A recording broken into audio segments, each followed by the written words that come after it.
আসসালামু আলাইকুম। আশা করি সবাই ভালো আছেন। আমাদের আজকে এইচএসসি এর বাংলা প্রথম পত্রের একটি পদ্য নিয়ে আমরা ক্লাসে চলে আসলাম। আমাদের আজকের পদ্যের বিষয় হচ্ছে ঋতু বর্ণন। এই কবিতার উপরে আমরা আজকে আমাদের ক্লাসটি করব। সবাই একটু ক্লাসে জয়েন করুন, বন্ধুদেরকে মেনশন করে দিন।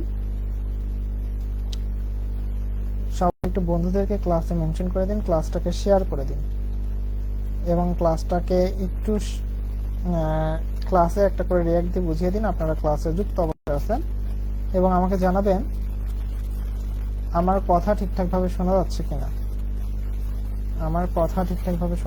কিনা, এবং বোঝা যাচ্ছে কিনা এটা একটু জানাবেন। আমরা ক্লাস শুরু করব কিছুক্ষণের মধ্যে। আমরা আজকে পড়ব ঋতু বর্ণন কবিতা।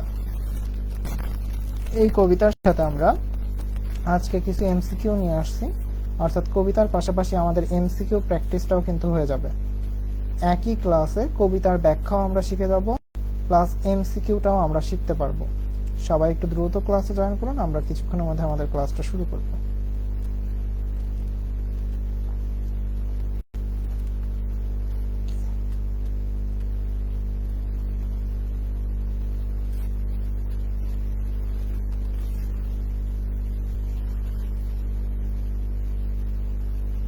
ঠিক আছে, তাহলে আমরা আমাদের ক্লাসটি শুরু করছি।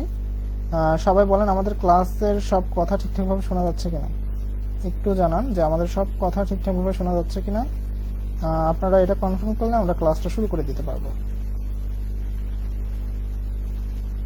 ওকে,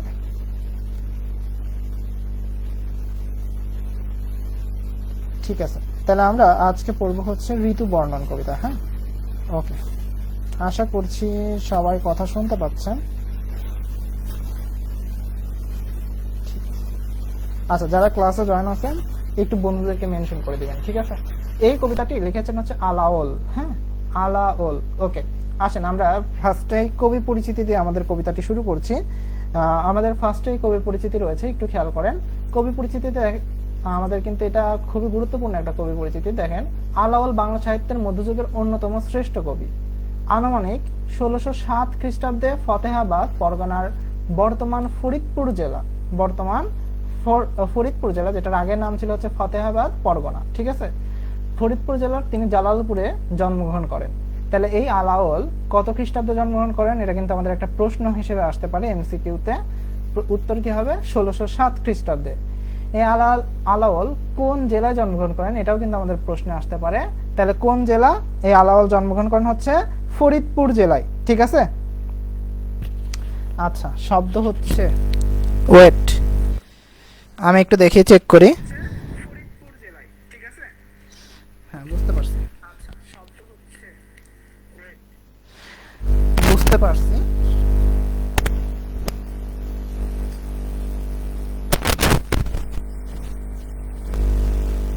একটু অপেক্ষা করেন, আমি ঠিক করে দিচ্ছি।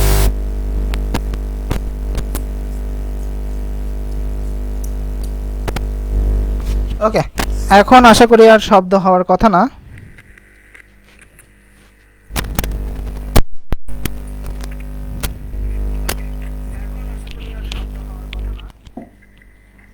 ঠিক আছে, এখন আর শব্দ নেই আশা করতেছি। ওকে, এবার একটু খেয়াল করেন।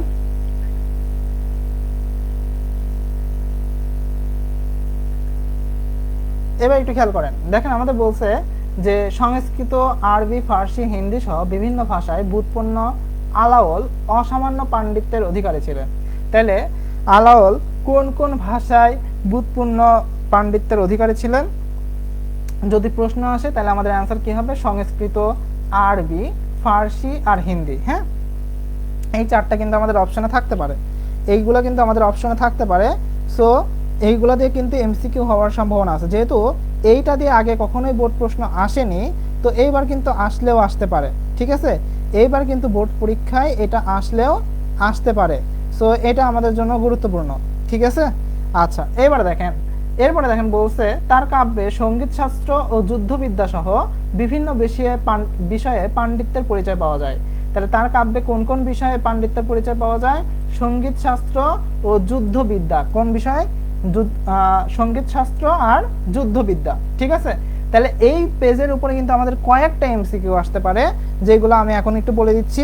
দেখেন, খেয়াল করেন, আমাদের আছে হচ্ছে তিনি কত খ্রিস্টাব্দে জন্মগ্রহণ করেন? কত খ্রিস্টাব্দে জন্মগ্রহণ করেন? 1607 খ্রিস্টাব্দে। তিনি কোন জেলায় জন্মগ্রহণ করেন? ফরিদপুর জেলায় জন্মগ্রহণ করেন। কোন জেলায় জন্মগ্রহণ করেন? ফরিদপুর জেলায় জন্মগ্রহণ করেন। ঠিক আছে, এরপরে দেখেন আমাদের আছে যে তিনি কোন কোন বিষয়ে পাণ্ডিত্যের অধিকারী ছিলেন, কোন কোন ভাষায়? সংস্কৃত, আরবি, ফার্সি, হিন্দি। ঠিক আছে, তাহলে দেখেন ফার্স্ট প্রশ্নে আমরা যাচ্ছি। দেখেন ফার্স্ট এমসিকিউ আমাদের, বলেন আলাওলের জন্মস্থান কোথায়?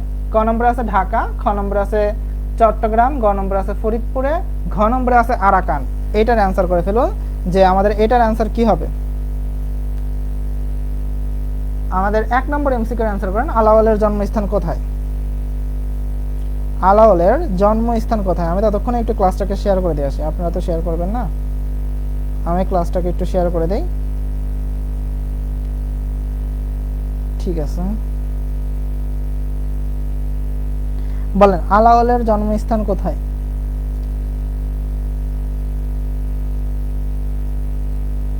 আলাওলের জন্মস্থান কোথায়? ঢাকা, চট্টগ্রাম, ফরিদপুর নাকি আরাকান? একটু দ্রুত অ্যান্সার করেন। আলাওলের জন্মস্থান কোথায়? উত্তর করে ফেলুন।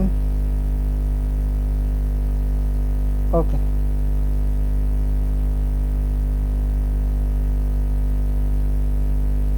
ঠিক আছে, সবাই একটু দ্রুত উত্তর করবেন যে আলাওলের জন্মস্থান কোথায়।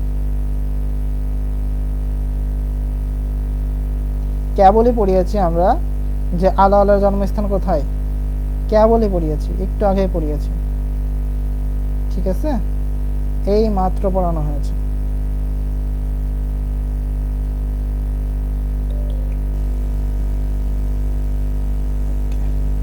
তাহলে সবাই একটু বলেন আলাওলের জন্মস্থান কোথায়? সবাই একটু উত্তর করেন।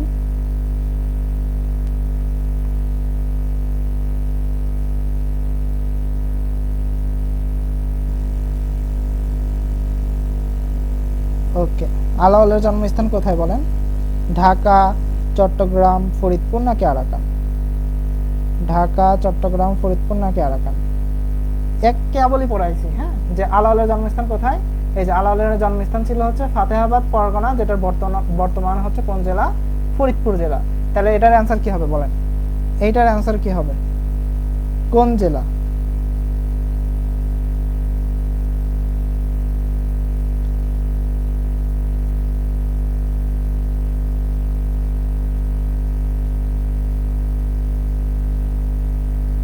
কোন জেলা? অ্যান্সার করেন।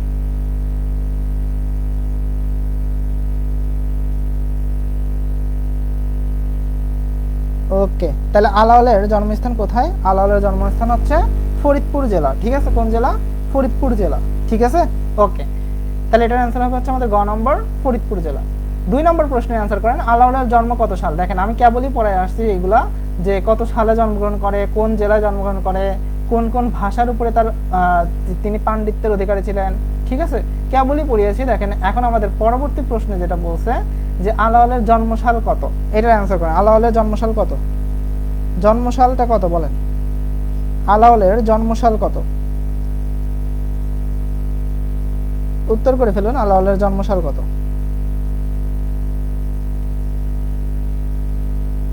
আমাদের ক নম্বরে আছে 1580, খ নম্বরে আছে 1607, গ নম্বরে আছে 1650, ঘ নম্বরে আছে 1680। তাহলে 1580, 1680 নাকি 1607 নাকি 1650 বলেন, অ্যান্সার করেন। এবার আপনাদের যেটা মনে চায় সেটা অ্যান্সার করেন। ঠিক আছে, ওকে, গুড। আমাদের এখানে হচ্ছে অ্যান্সার করেছে নাজিফা তাহা, 1-এর গ নম্বর। আদিবা বলেছে 1607। ওকে, এটার অ্যান্সার হবে হচ্ছে আমাদের খ নম্বর, 1607। ঠিক আছে, আল্লাহ জন্মসাল কত? 1607 সালে তিনি জন্মগ্রহণ করেন। ঠিক আছে, ওকে। এমসিকিউ নাম্বার 3, আলাওল কোন ভাষাগুলিতে ব্যুৎপন্ন ছিলেন? বাংলা ও সংস্কৃত, খ নম্বরে আছে বাংলা, আরবি, ফার্সি ও সংস্কৃত, গ নম্বরে আছে বাংলা ও আরবি, নাকি ঘ নম্বরে আছে বাংলা ও ইংরেজি? কোনটার উপরে তিনি বেশি পাণ্ডিত্যের অধিকারী ছিলেন বা বুৎপন্ন ছিলেন?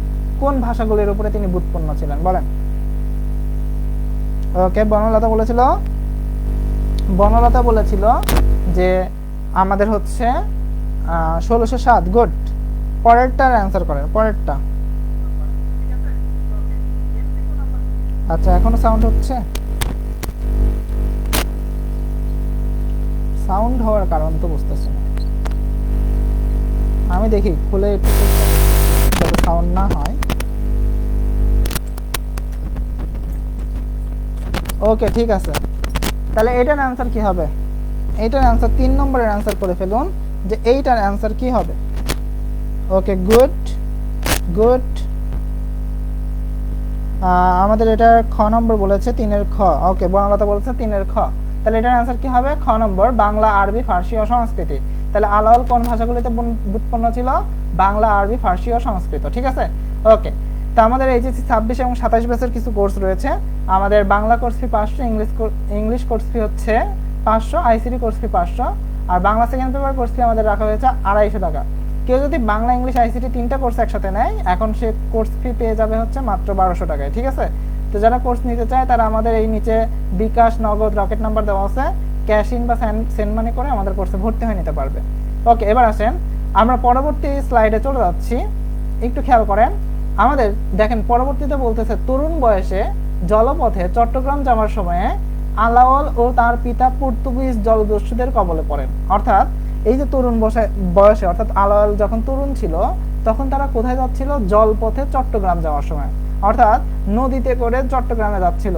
এই সময় আলাওল ও তার পিতা পর্তুগিজ জলদস্যুদের কবলে পড়ছিল। কাদের? পর্তুগিজ জলদস্যুদের কবলে পড়ছিল। ঠিক আছে, তো এই আক্রমণে তার পিতা নিহত হন। তাহলে কাদের আক্রমণে হচ্ছে আলাওলের পিতা নিহত হন? পর্তুগিজ জলদস্যুদের কি আক্রমণে তার পিতা নিহত হন। আলাওল ভাগ্যক্রমে বেঁচে আরাকানে উপনীত হন। কোথায়? আরাকানে চলে গিয়েছিল। সেখানে তিনি প্রথমে আরাকান রাজের সেনাদলে কাজ পান। তাহলে সেখানে এই আলাওল প্রথমে কোথায় কিসে কাজ পেয়েছিল?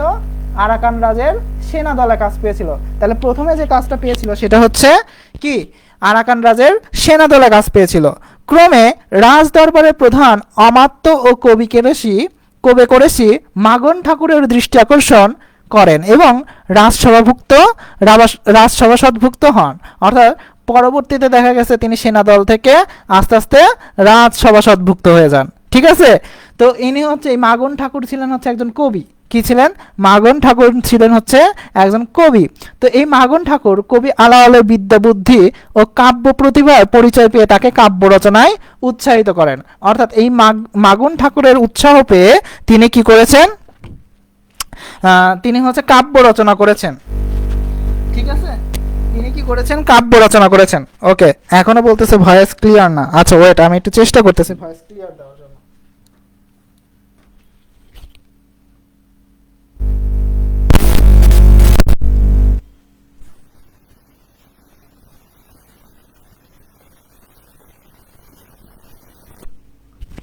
আচ্ছা, এখন কি ভয়েস ক্লিয়ার আছে? আমি একটু চেক করি, হ্যাঁ, ভয়েস ক্লিয়ার আছে নাকি।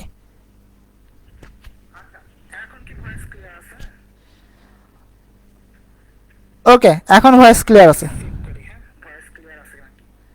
ওকে, এখন ভয়েস ক্লিয়ার আছে। হ্যাঁ, ঠিক আছে। এবারে খেয়াল করেন, তাহলে তিনি কার হচ্ছে উৎসাহ পেয়ে হচ্ছে কাব্য রচনা করেছিলেন? অবশ্যই মাগন ঠাকুর। হ্যাঁ, অ্যান্সার যদি আমাদের কখনো প্রশ্ন করে কার উৎসাহ পেয়ে তিনি হচ্ছে কাব্য রচনা করেন, তাহলে উত্তর হবে কি? মাগন ঠাকুরের। ঠিক আছে, ওকে। এবার আসেন, আলাওল কোথায় জলদস্যুদের আক্রমণের শিকার হন? বলেন, আলাওল কোথায় জলদস্যুদের আক্রমণের শিকার হন? ক নম্বরে আছে আমাদের বঙ্গোপসাগর, খ নম্বরে আছে আমাদের চট্টগ্রামের পথে, গ নম্বরে আছে আরাকান উপকূলে, ঘ নম্বরে আছে পদ্মা নদীতে। অ্যান্সার করেন।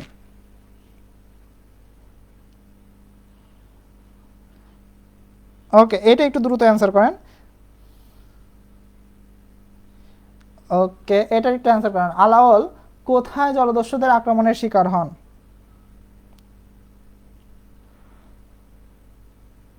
এইটার একটু দ্রুত অ্যান্সার করে ফেলুন, দ্রুত। ক নম্বরে আছে আমাদের বঙ্গোপসাগর, খ নম্বরে আছে চট্টগ্রামের পথে, গ নম্বরে আছে আরাকান উপকূলে, ঘ নম্বরে আছে আমাদের পদ্মা নদীতে। ঠিক আছে, এইটা একটু দ্রুত অ্যান্সার করুন। ওকে, সুমাইয়া ইসলাম বলেছে খ নম্বর, বনলতা বলেছে 4-এর খ। ওকে, দেখা যাক আমাদের উত্তর কি হয়। সুহান মিয়া বলেছে 4-এর খ। গুড, ঠিক আছে, সবার অ্যান্সার হচ্ছে 4-এর খ। ইয়েস, এটার উত্তর হবে হচ্ছে আমাদের খ নম্বর, চট্টগ্রামের পথে। ঠিক আছে, এটার উত্তর কি হবে? খ নম্বর, চট্টগ্রামের পথে। ওকে, 5 নম্বরে দেখেন আমাদের কি আছে, আলাওলের পিতা কিভাবে মারা যান? আলাওলের পিতা কিভাবে মারা যান বলেন, আলাওলের পিতা কিভাবে মারা গিয়েছিল? ক নম্বরে আছে যুদ্ধক্ষেত্রে, খ নম্বরে আছে দস্যুদের হাতে, গ নম্বরে আছে প্রাকৃতিক দুর্যোগে, ঘ নম্বরে আছে অসুস্থতায়।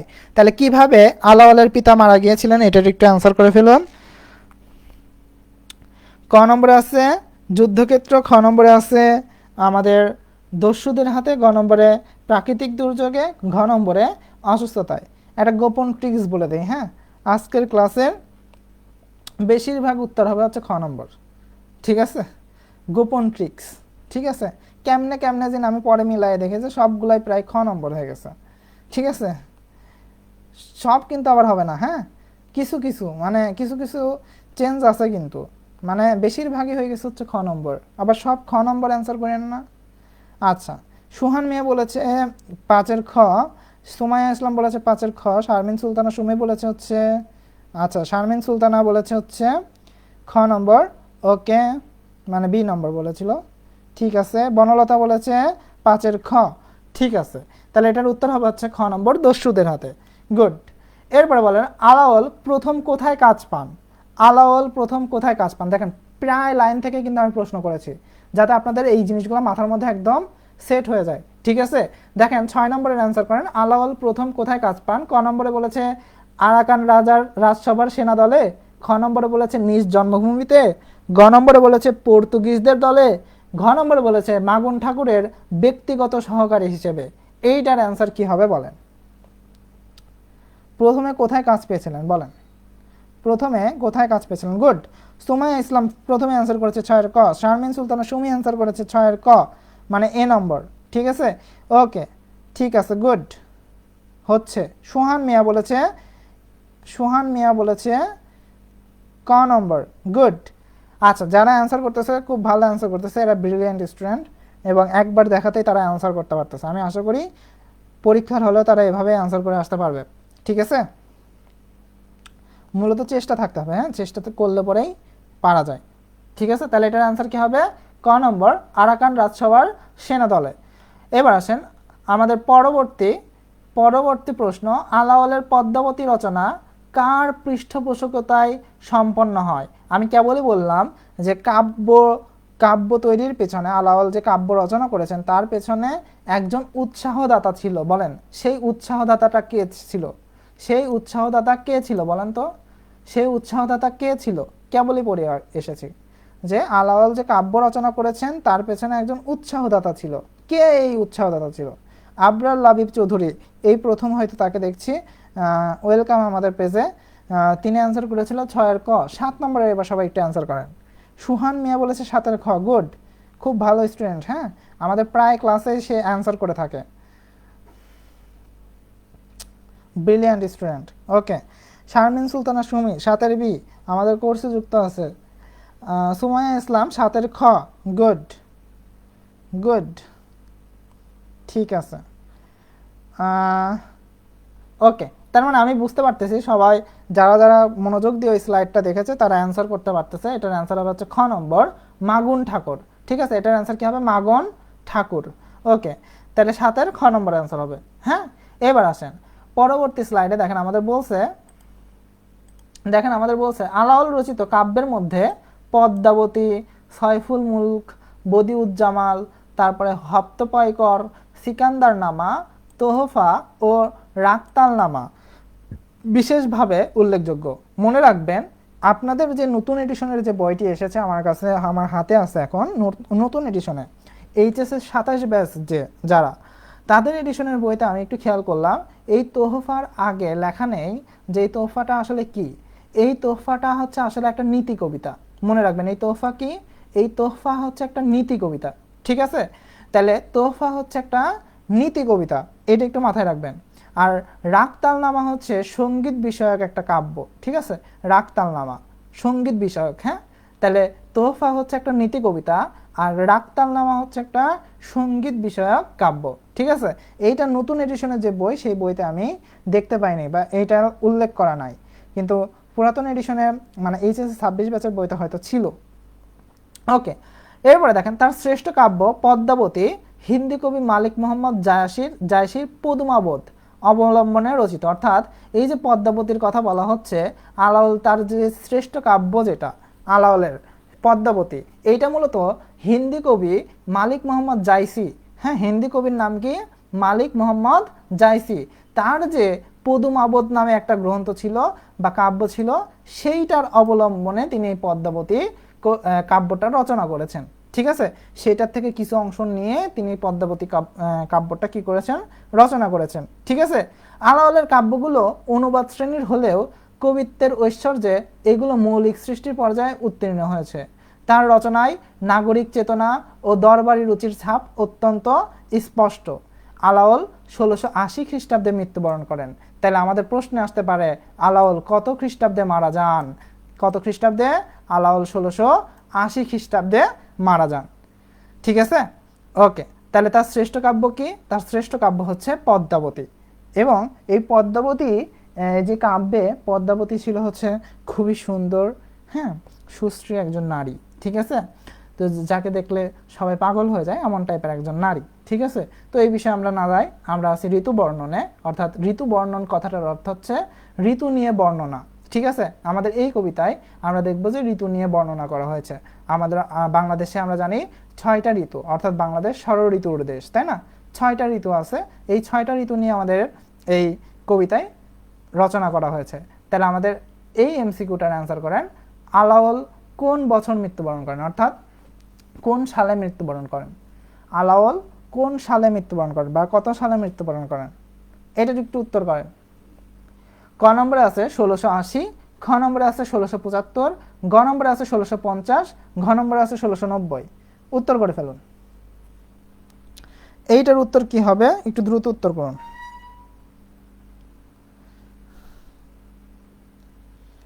ওকে, যারা আমাদের বিভিন্ন পেজ থেকে গ্রুপ থেকে ক্লাস করছেন, আমি আপনাদেরকে অনুরোধ করব, উপরে দেখেন লাইভ লেখা আছে, সেই লাইভে ক্লিক করলে আপনারা আমাদের পেজে চলে আসবেন, পেজে এসে উত্তর করুন। যারা আমাদের বিভিন্ন গ্রুপ থেকে ক্লাস করছেন, আমি আপনাদের অনুরোধ করব আপনারা পেজে চলে আসুন। ওকে, তাহলে এটার অ্যান্সার কি হবে বলেন? এইটার উত্তর কি হবে? ঠিক আছে, 8 নম্বরের অ্যান্সার করতেছে। ওকে, আমাদের সর্বপ্রথম এবার অ্যান্সার করেছে শারমিন সুলতানা সুমি, 8-এর এ। সুহান মিয়া করেছে 1680, আবরার লাবিব চৌধুরী বলেছে এ নম্বর, সুমাইয়া ইসলাম বলেছে 8-এর ক, বনলতা বলেছে 8-এর ক। গুড, সবাই সঠিক উত্তর দিয়েছে। আমাদের উত্তর হবে ক নম্বর, 1680 সালে তিনি মৃত্যুবরণ করেন, তাই না? কেবলই পড়ে এসেছে।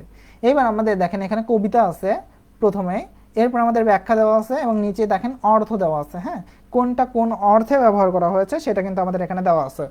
সো কেউ যদি পরবর্তীতে নোট করতে চান বা ক্লাসের মাঝে নোট করতে চান করতে পারেন, আবার চাইলে ক্লাসটা শেষ হয়ে গেলে আগে বুঝে নেন, ক্লাস শেষ হয়ে গেলে চাইলে ব্যাখ্যাগুলো নোট করে নিতে পারেন, ঠিক আছে?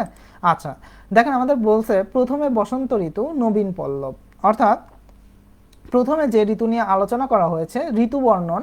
ঋতু বর্ণন মানে আমি একটু আগে বললাম যে ঋতু নিয়ে বর্ণনা করা হয়েছে, 6টা ঋতু নিয়ে এই কবিতাতে আমাদের বর্ণনা করা আছে।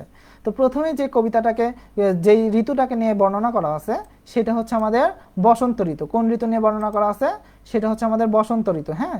এই যে বসন্ত ঋতু নিয়ে প্রথমে বর্ণনা করার পেছনে একটা কারণ আছে, কেননা বসন্ত আমরা জানি যে ঋতুরাজ, তাই না? ঋতুর রাজা বলা হয় বসন্তকে, সেজন্যই বসন্ত দিয়ে আমাদের শুরু করা হয়েছে। দেখেন প্রথমে বসন্ত, তাহলে প্রথমে কোন ঋতু? বসন্ত ঋতু। নবীন পল্লব, নবীন মানে নতুন, পল্লব মানে পাতা, নতুন পাতা। দুই পক্ষ আগে পাছে মধ্যে সুমাধব, অর্থাৎ দুই পক্ষ, এই দুই পক্ষ দ্বারা বোঝানো হয়েছে যে গ্রীষ্ম এবং শীতকাল, অর্থাৎ গ্রীষ্মের আগে এবং শীতের পরে আমাদের কোন ঋতু আসে বলেন তো? গ্রীষ্মের আগে এবং শীতের পরে কোন ঋতু আসে? সবাই কমেন্ট করেন। গ্রীষ্মের আগে এবং শীতের পরে কোন ঋতু আসে? বসন্ত না? বসন্ত। সেই জন্য বলছে দুই পক্ষ আগে, অর্থাৎ গ্রীষ্মের আগে এবং শীতের পরে। আগে পাছে, হ্যাঁ, মানে গ্রীষ্মের আগে, আর পাছে মানে পরে, ঠিক আছে, কিসের পরে? শীতের পরে। মধ্যে সুমাধব, সুমাধব মানে হচ্ছে যেখানে লেখা আছে উত্তম বসন্তকাল। সুমাধব মানে কি? উত্তম বসন্তকাল। তার মানে এই গ্রীষ্ম ঋতু এবং শীত ঋতুর মাঝখানে যে ঋতুটা আছে সেটা হচ্ছে উত্তম বসন্তকাল, অর্থাৎ এই বসন্তকাল আমাদের জন্য শান্তি বয়ে আনে, তাই না? মলয়া সমীর হইলা কামের পদাতি। মলয়া সমীর, মলয়া সমীর মানে হচ্ছে আমাদের দক্ষিণা স্নিগ্ধ বাতাস, অর্থাৎ মলয় পর্বতের বাতাসকে বোঝানো হয় আর কি। আমাদের এই মলয়া সমীর দ্বারা স্নিগ্ধ বাতাসকে সাধারণত বোঝানো হয়, হ্যাঁ, যে মলয় পর্বতের দক্ষিণ দিক থেকে যে বাতাসটা আসে সেটাকে বলা হয় মলয়া সমীর, ঠিক আছে। হইলা, হইলা মানে হলো, হইলা মানে কি? হলো। কামের পদাতি, কামের মানে হচ্ছে প্রেমের দেবতা, পদাতি মানে সংবাদ বাহক বা বার্তা বাহক, ঠিক আছে। আপনাদের বইতে সংবাদ বাহক, পদাতি অর্থ সংবাদ বাহক দেওয়া আছে, ঠিক আছে। তাহলে হইলা মানে কি? হইলা মানে হচ্ছে হলো, হইলা মানে কি? হলো। কামের মানে হচ্ছে প্রেমের দেবতা, এই দেখেন নিচে লেখা আছে, কামের মানে কি? প্রেমের দেবতা। আর পদাতি মানে হচ্ছে সংবাদ বাহক। পদাতি মানে কি? পদাতি মানে হচ্ছে সংবাদ বাহক, ঠিক আছে। ওকে, তাহলে দেখেন ব্যাখ্যা দিয়েছি। দেখেন বসন্ত ঋতুতে গাছে গাছে নতুন পাতা গজায়। আমরা দেখেছি যে শীতকালে সকল পাতা ঝরে যায় এবং বসন্ত ঋতুতে নতুন পাতা গজায়, আমরা জানি। কিন্তু এইবার দ্বিতীয় লাইনের ব্যাখ্যা একটু দেখেন। গ্রীষ্মকাল ও শীতকালের মাঝেই উত্তম বসন্তকাল। আমরা দেখি গ্রীষ্মকালের আগে এবং শীতকালের পরে যেই ঋতুটা থাকে সেই ঋতুটার নাম হচ্ছে বসন্তকাল। এরপরে দেখেন তৃতীয় লাইনের ব্যাখ্যা। বসন্তের স্নিগ্ধ বাতাসকে প্রেমের দেবতার বার্তা হিসেবে কল্পনা করা হয়েছে, অর্থাৎ বসন্ত যেন প্রেমের একটা স্নিগ্ধ বাতাস বয়ে আনে, বায়ু বয়ে আনে, তাই না? দেখবেন যে অনেকে কিন্তু নানা রকম সাজে, নতুন নতুন জামা কাপড় পরে, ফুলের মালা দিয়ে সাজে, তাই না? যুবক যুবতীরা বিশেষ করে দেখা যায়, হ্যাঁ, আমরা তো জানি। থাক, আর কিছু বলবো না, ওকে থাক, ঠিক আছে। আচ্ছা, তাহলে আশা করি বুঝতে পারছেন যে এই বসন্ত ঋতুটা আমাদের জন্য, এই যে বসন্ত ঋতু নিয়ে আমাদের এখানে আলোচনা করা হয়েছে, প্রথম ইয়েতে বসন্ত ঋতু নিয়ে আলোচনা, ঠিক আছে। তো এইটা বুঝতে পারছেন কিনা একটু বলেন তো, এই তিনটা লাইন বুঝতে পারছেন কিনা? প্রত্যেকটা লাইন বুঝতে পারলে পরে আমরা প্রশ্ন আছে, হ্যাঁ, এই লাইন বোঝার শেষে আপনারা প্রশ্ন পেয়ে যাবেন। মানে আজকের ক্লাসেই আপনারা এই কবিতা পড়বেন, আজকের ক্লাসেই এমসিকিউ কমপ্লিট হবে, এবং বাসায় গিয়ে জাস্ট একটু যদি আপনারা দেখেন যে প্রশ্নগুলা, গাইড খুলে যদি একটু প্রশ্নগুলোর দিকে তাকান, তাহলে দেখবেন প্রশ্নগুলো হয়ে গেছে, সৃজনশীল প্রশ্ন হয়ে গেছে। আজকের ক্লাসেই সব কমপ্লিট। এই 3 line clear? Okay, good, thank you so much. জি ভাইয়া, শারমিন সুলতানের সঙ্গে বলেছে, জি ভাইয়া। ওকে, এবার এমসিকিউ এর আনসার করেন। সুমাধব শব্দের অর্থ কি? কয়েকবার বলছি, সুমাধব শব্দের অর্থ কি বলেন? সুমাধব শব্দের অর্থ কি? বসন্তকাল, উত্তম বসন্তকাল, নাকি দক্ষিণা বাতাস, নাকি ফুলের সৌন্দর্য? কোনটা হবে অ্যান্সার বলেন? কে বলে যে এই পাশে অ্যান্সার করে আসলেন, এই যে সুমাধব শব্দের অর্থ কি, এই যে সুমাধব কথাটা, হ্যাঁ, এই যে নিচে লেখা আছে। যাই হোক, বলেন সুমাধব শব্দের অর্থ কি? দেখি কে পারে। সুমাধব শব্দের অর্থ কি? শুধু বসন্তকাল, উত্তম বসন্তকাল, নাকি দক্ষিণা বাতাস, ফুলের সৌন্দর্য? গুড। বনলতা প্রথমে অ্যান্সার করেছে, বনলতা, বনলতা সেন। হ্যাঁ, এই বনলতা সেনের বাসা কোথায় জানেন? নাটোরে। আচ্ছা, যাই হোক, ওইসব বিষয় না যায়। বনলতা, তিনি অ্যান্সার করেছেন হচ্ছে 9 খ। মিস শারমিন সুলতানা সুমি অ্যান্সার করেছেন বি। সুমাইয়া ইসলাম অ্যান্সার করেছেন হচ্ছে খ নম্বর। গুড, তাহলে এটার অ্যান্সার কি হবে? খ নম্বর, উত্তম বসন্তকাল। এরপরেরটা আমি কিন্তু বলবো না, দেখেন এবার জাস্ট আমি একটু বলে দিলাম প্রথমবার জন্য, পরের বার থেকে আপনাদেরকে অ্যান্সার করতে হবে। হ্যাঁ, এবার এই 2 লাইন একটু বোঝার চেষ্টা করেন। দেখেন কি বলছে। মুকুলিত কোয়েল তবে বৃক্ষ বনস্পতি। মুকুলিত মানে হচ্ছে মুকুল দিয়ে ভরে যাওয়া, কোয়েল মানে করিল, তবে বৃক্ষ বনস্পতি। বৃক্ষ মানে কি? বৃক্ষ মানে গাছ না? বনস্পতি মানে কি? কোন গাছ? বট গাছ। কোন গাছ? বট গাছ। কুসুমিত, কুসুমিত মানে ফুটেছে। কিংশুক, কিংশুক মানে হচ্ছে পলাশ ফুল। কি ফুটেছে? পলাশ ফুল ফুটেছে। সঘন বনলাল, অর্থাৎ দেখা গেছে যে এই পলাশ ফুলের কারণে এই ঘন বনটা লালে লালচে হয়ে গিয়েছে। হ্যাঁ, ঘন বনটা লালে লালচে হয়ে গিয়েছে। দেখবেন পলাশ ফুল সবাই তো দেখছেন না? পলাশ ফুল হচ্ছে কি কালারের হয়? লাল কালারের হয়। হ্যাঁ, তো বনে যদি পলাশ ফুল ফুটে থাকে তাহলে পুরো বনটাকে কেমন লাগবে? লাল, লালচে লালচে টাইপের লাগবে না? এই কথাটাই বলা হয়েছে যে বসন্তকালে মূলত মুকুলে মুকুলে ভরে যায়। হ্যাঁ, আবার হচ্ছে কি আমাদের হচ্ছে এই পলাশ ফুলগুলো ফোটে। ঠিক আছে, দেখেন বসন্তের সময় চারিদিকে নানা রকম ফুলে ভরে যায়।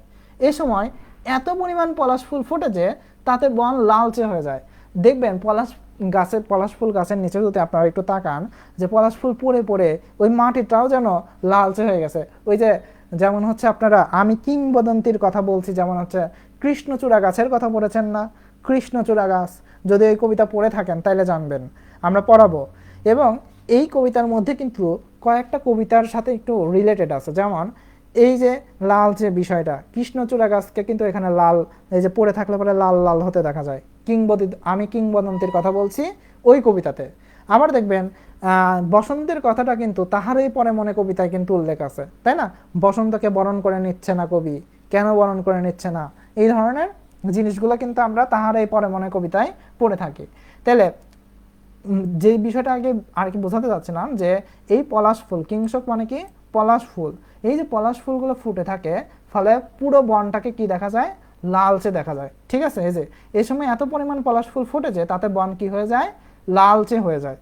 ঠিক আছে, আচ্ছা তাহলে দেখেন মুকুলিত মানে কি? মুকুলিত মানে হচ্ছে মুকুল দিয়ে ভরে যাওয়া। কোয়েল মানে করিল, কোয়েল মানে কি? করল। হ্যাঁ, তবে বৃক্ষ বনস্পতি, কোন গাছ? বট গাছ। ঠিক আছে, ওকে, ঠিক আছে। এবারে দেখেন কিংশুক কোন বৃক্ষ বা ফুল? কিংশুক কোন বৃক্ষ বা ফুল? ক নম্বরে আমাদের বলছে শিমুল ফুল, খ নম্বরে বলছে পলাশ ফুল, গ নম্বরে বলছে অসৎ বট বা অসৎ বৃক্ষ, ঘ নম্বরে বলেছে হচ্ছে কৃষ্ণচূড়া। এইটার অ্যান্সার কি হবে বলেন? এইটার অ্যান্সার কি হবে? ওকে, মিস তনিমা আগেরটার অ্যান্সার দিয়েছিল উত্তম বসন্তকাল। এবার আপনারা সবাই একটু এইটার 10 নম্বর এমসিকিউ এর অ্যান্সার করেন। কিংশুক কোন বৃক্ষ বা ফুল? কিংশুক। ওকে, গুড। মনে হচ্ছে শারমিন সুলতানা সুমি অ্যান্সার করার জন্য বসেই ছিল। তিনি অ্যান্সার করেছে 10-এর বি, বনলতা অ্যান্সার করেছে 10-এর খ, সুমাই ইসলাম অ্যান্সার করেছে 10-এর খ, মিস তনিমা অ্যান্সার করেছে হচ্ছে খ নম্বর। গুড, অনেকের অ্যান্সার পেয়েছি আমরা খ নম্বর, বেশিরভাগের অ্যান্সার পেয়েছি হচ্ছে খ নম্বর। তাহলে এটার উত্তর হবে হচ্ছে খ নম্বর, পলাশ ফুল। ওকে, এবার দেখেন পরবর্তীতে আমাদের বলতেছে পুষ্পিত। কি? পুষ্পিত সুরঙ্গ মল্লী। পুষ্পিত মানে কি? পুষ্পিত, হ্যাঁ, পুষ্পিত সুরঙ্গ মল্লী, অর্থাৎ মল্লী মানে হচ্ছে বেলি ফুল। বেলি ফুল বেলি ফুল হচ্ছে ফোটা। হ্যাঁ, লবঙ্গ, লবঙ্গ হচ্ছে এক ধরনের মশলা, যে লবঙ্গ খান না, এই মশলাটা কিন্তু আপনারা খেয়ে থাকেন, লবঙ্গ। গুলাল, লবঙ্গ গুলাল মানে হচ্ছে লবঙ্গের যে ফুলটা ফোটে, হ্যাঁ, সেই ফুলটা মূলত লালচে টাইপের হয়। লবঙ্গের যে ফুলটা থাকে সেই ফুলটা মূলত কি কালারের হয়? এই লাল কালারের টাইপের হয়। ঠিক আছে, এই মল্লী, মল্লী মানে হচ্ছে বেলি ফুল। ঠিক আছে, বেলি ফুলগুলো ফুটে থাকে, পুষ্পিত মানে ফুটে। ঠিক আছে, ফুটতে দেখা যায়। ভ্রমরের ঝংকার কোকিল কলরব। ভ্রমরের ঝংকার, ভ্রমরের ঝংকার মানে হচ্ছে মূলত গুঞ্জন। ঝংকার মানে কি? গুঞ্জন। হ্যাঁ, মানে ভ্রমরের যে ডাক, সেই ডাকের কথা বলা হচ্ছে। কোকিল কলরব অর্থাৎ কোকিলের যে মিষ্টি কণ্ঠে ডাক, হ্যাঁ, মিষ্টি কণ্ঠে যে ডাকগুলা দেয় সেটা হচ্ছে কোকিলের কলরব। ঠিক আছে, শুনিতে যুবক মনে জাগে অনুভব। শুনিতে যুবক মনে জাগে কি? অনুভব। অর্থাৎ এই কোকিলের কণ্ঠ শোনা মাত্রই যুবকের মনে যেন এমনই এক অনুভব জাগে, যেন প্রেম ভালোবাসার মতো এক অনুভব জাগে। হ্যাঁ, যেমন দেখবেন এই যে বসন্তকাল, হ্যাঁ, বসন্তকালে প্রেম ভালোবাসার সিজন একটা আমরা দেখতে পাই। যেমন হচ্ছে 14 ফেব্রুয়ারি মানুষ বসন্তকে কিভাবে বরণ করে নেয়। ঠিক আছে, নানা যুবক যুবতী এই বসন্তকে ফুল দিয়ে বরণ করে নেয়। হ্যাঁ, তো এই যে এই কথাটা এখানে বলছে যে কোকিলের কলরবে যুবকের মনে প্রেম ভালোবাসাটা জেগে ওঠে। ঠিক আছে, তো দেখেন নানা রকম সুন্দর বেলি ফুল ফুটতে দেখা যায়। কোন সময়? এই যে বসন্তকালে। লবঙ্গ গাছেও এই সময় লালচে ফুল দেখা যায়। ভ্রমরের গুঞ্জনে কোকিলের কলরবে যুবকের মনে কি থাকে? যুবক যুবতীর মনে তখন প্রেম ভালোবাসাটা জেগে ওঠে। ঠিক আছে, অন্য 11 মাসে প্রেম ভালোবাসা যতটাই না জাগুক, এই ফেব্রুয়ারি মাসে বা বসন্তকালে দেখা যায় যে তার থেকে দ্বিগুণ জেগে ওঠে। ঠিক আছে, আচ্ছা এবার আসেন বসন্তে কোকিলের ডাক কি বোঝায়? বসন্তে কোকিলের ডাক কি বোঝায়? ক নম্বর দুঃখের বার্তা, খ নম্বর প্রেমের আহ্বান, গ নম্বর বর্ষার আগমন, ঘ নম্বর শীতের প্রস্থানের বার্তা। ভাইরে ভাই, এটা কিন্তু আমি কিছু বলতেছি না, হ্যাঁ, কবিতায় আছে তাই বলতেছি, উল্লেখ করতেছি, ঠিক আছে? আবার বললেন না স্যার প্রেম ভালোবাসার জিনিস পড়াচ্ছে, ঠিক আছে? কবিতায় আছে।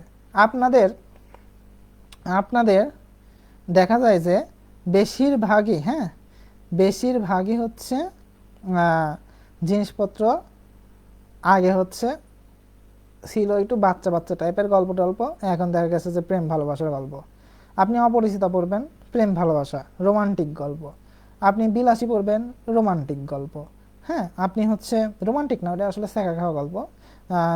অপরিচিত একটা সেকা খাওয়া গল্প, ঠিক আছে? লাস্টে বিলাসী গল্পে তো লাস্টে মারাই যায়, আর অপরিচিত গল্পে তো বিয়েই হয় না। আমরা যদিও বিয়ে করাই দেই, যাই হোক, সেটা বড় বিষয় না। তো বিষয় হচ্ছে যে বেশিরভাগই আপনাদের এই বাংলা বইতে প্রেম ভালোবাসা দিয়ে ভরে রাখা হয়েছে, ঠিক আছে? আমি কিছু করতে পারবো না, ঠিক আছে? পড়ানো লাগতেছে তাই পড়াচ্ছি। ওকে, গুড। 11 নম্বরের অ্যান্সার করেছে সুমাইয়া ইসলাম, অ্যান্সার করেছে 11 খ। বনলতা বলেছে 11 খ। মিস তনিমা খ। মিস শারমিন সুলতানা খ নম্বর, গুড, প্রেমের আহ্বান। হ্যাঁ, এটার অ্যান্সার হচ্ছে খ নম্বর, প্রেমের আহ্বান, গুড। এবার বলেন ভ্রমরের ঝংকার কোথায় শোনা যায়? ভ্রমরের ঝংকার কোথায় শোনা যায়? অ্যান্সার করেন। ভ্রমরের ঝংকার কোথায় শোনা যায়? ভ্রমরের ঝংকার কোথায় শোনা যায়? ভ্রমরের ঝংকার কোথায় শোনা যায়?